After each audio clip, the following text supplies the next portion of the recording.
नमस्ते प्रणाम तो का हाल बा भाई। उम्मीद करता नहीं कि अच्छा ही बोलो। कहीं ना कहीं इंस्टाग्राम फेसबुक पर ई वीडियो तो लोग के मिल गई हुई देखे के। ई लड़का वो लड़की के प्यार में पागल हो गई बा, ओकरा कुछ नहीं के फर्क पड़त। तो प्यार प्यार करे वाला ई हम नहीं कहत कि प्यार मत करिए लो। प्यार सबके करे के चाही, हमू कइले बनी, तूहू करिए, सबके करे के चाही। लेकिन छिनार बिया लड़की कि कैसन बिया पहले जांच लेवे के चाही, तब प्यार के चक्कर में पड़े के चाही।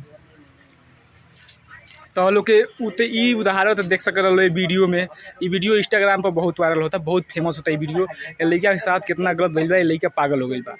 लेकिन हमारा यहाँ भी एगो बावे, ओके हम दिखाओ तनी। इहो एगो लड़की के प्यार में एकदम पगला गई बा। वो लड़की एक रे देखिए भाग रहा है ये।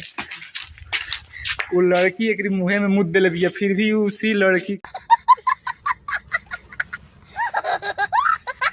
के चक्कर में पड़ा है। और लड़की इसकी तो अभी जिस लड़के को हम दिखाए वो एक लड़की के चक्कर में पड़ा है। वो लड़की 15 दिन बाद की और इससे बेटर मिला तो वो चली गई, छोड़ गई। ये आज भी जाता है, जहाँ भी जाता है उसी का ख्याल इसकी दिमाग में रहता है। सही लोग पागल होते हैं यार। प्यार करो लेकिन पहले समझ जाओ कि वो